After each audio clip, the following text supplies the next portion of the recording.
आदरणीय मित्रों, श्री अवतार का बोध हो, श्री माता धरती का बोध हो। मित्रों, कल स्वतंत्रता दिवस है, राष्ट्रीय पर्व।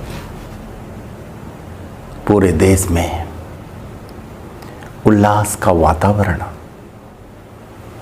यह हर जाति, हर मजहब, हर पंथ, हर संप्रदाय, हर भाषा भाषी के लिए समान महत्व रखता है। दोस्तों, आइए विचारते हैं कि स्वतंत्र क्या है। शब्द है स्वतंत्र, स्व धन तंत्र या स्व जोड़ तंत्र। यह अर्थ है अपना तंत्र, अपनी व्यवस्था। लेकिन क्या हमारे देश में अपना तंत्र है, अपनी व्यवस्था है? हम क्या भारतीयों द्वारा विकसित निर्मित व्यवस्था तंत्र को अपनाकर चल रहे हैं?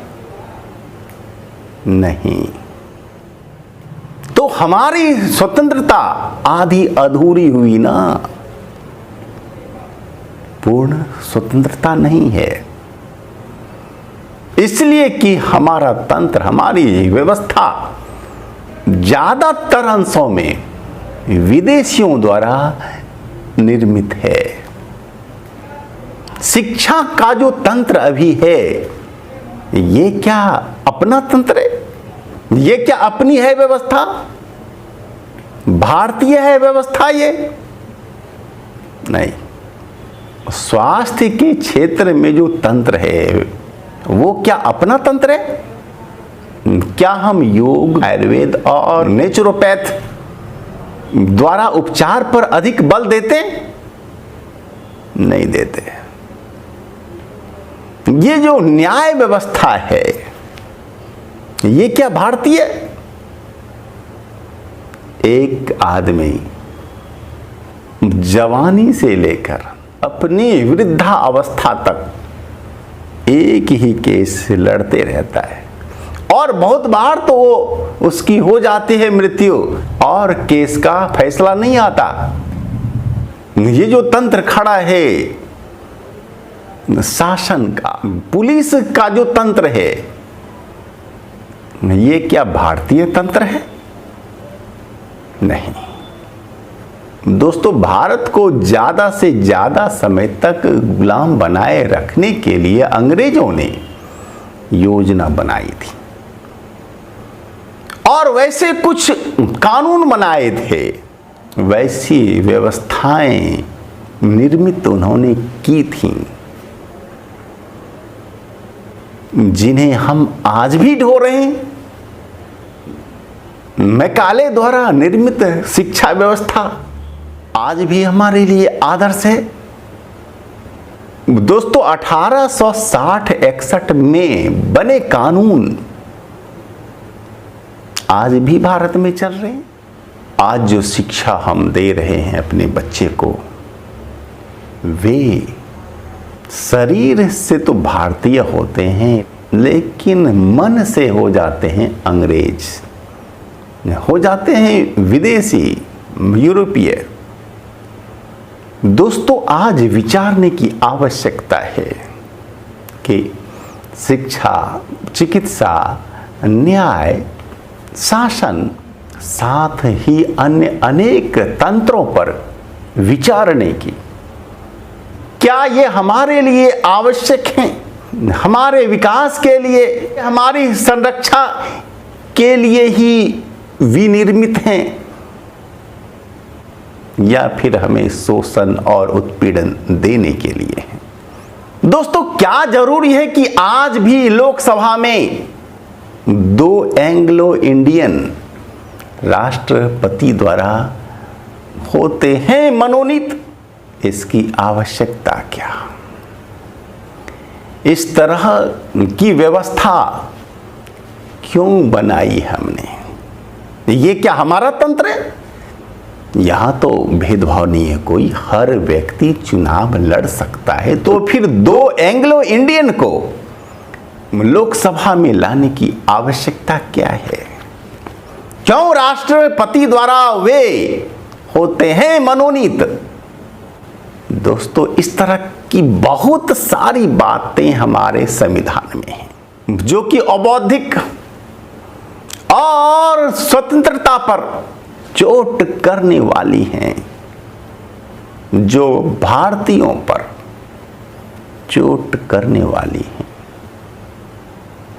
दोस्तों, अब मैं 6 ऐसी बातें बताने जा रहा हूं जो कि अत्यंत रोचक हैं और आप जानना चाहेंगे 15 अगस्त 1947 से संबंधित ये रोचक तथ्य। एक ही देश है भारत, इसके होते हैं 2 टुकड़े, एक भाग तो भारत ही रह जाता है, दूसरा कहलाता है पाकिस्तान।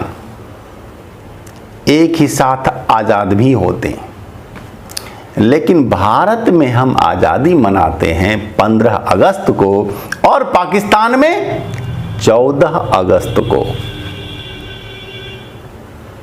दूसरा रोचक तथ्य, 15 अगस्त केवल भारत की ही आज़ादी का दिवस नहीं है, और भी विश्व के 3 ऐसे देश हैं जहां की 15 अगस्त को ही आज़ादी दिवस मनाया जाता है। वो है कोरिया, बहरीन और कांगो। कोरिया 15 अगस्त 1945 को आज़ाद हुआ, बहरीन 15 अगस्त 1971 को आज़ाद हुआ और कांगो 15 अगस्त 1960 को आज़ाद हुआ। दोस्तों, पता है कि 15 अगस्त 1947 को लाल किले पर आज़ादी का झंडा नहीं फहराया गया था, वह 16 अगस्त को फहराया गया है, एक दिन बाद। नंबर 4, 15 अगस्त 1947 को आज़ादी के उत्सव में महात्मा गांधी शामिल नहीं थे। वे दिल्ली से हजारों किलोमीटर दूर बंगाल के नोआखली में दंगा रोकने के लिए अनशन कर रहे थे। 15 अगस्त 1947 तक भारत और पाकिस्तान के बीच सीमा रेखा का निर्धारण नहीं हुआ था। इसका निर्धारण 17 अगस्त को रेड क्लिफ लाइन के द्वारा हुआ। 15 अगस्त 1947 तक जन गण मन अधिनायक जय हे, यह महाकवि रविंद्रनाथ ठाकुर जी के द्वारा जो निर्मित गान है, राष्ट्रगान नहीं बना था। हालांकि यह गान 1911 में ही श्री रविंद्रनाथ ठाकुर जी ने लिख लिया था, लेकिन इसे राष्ट्रगान के रूप में मान्यता मिली है 1950 में। दोस्तों, ये कुछ रोचक तथ्य थे और वीडियो ज़्यादा लंबा न हो जाए, हम आपसे लेते हैं विदा और हमारे साथ बोलिए एक बार, वंदे मातरम।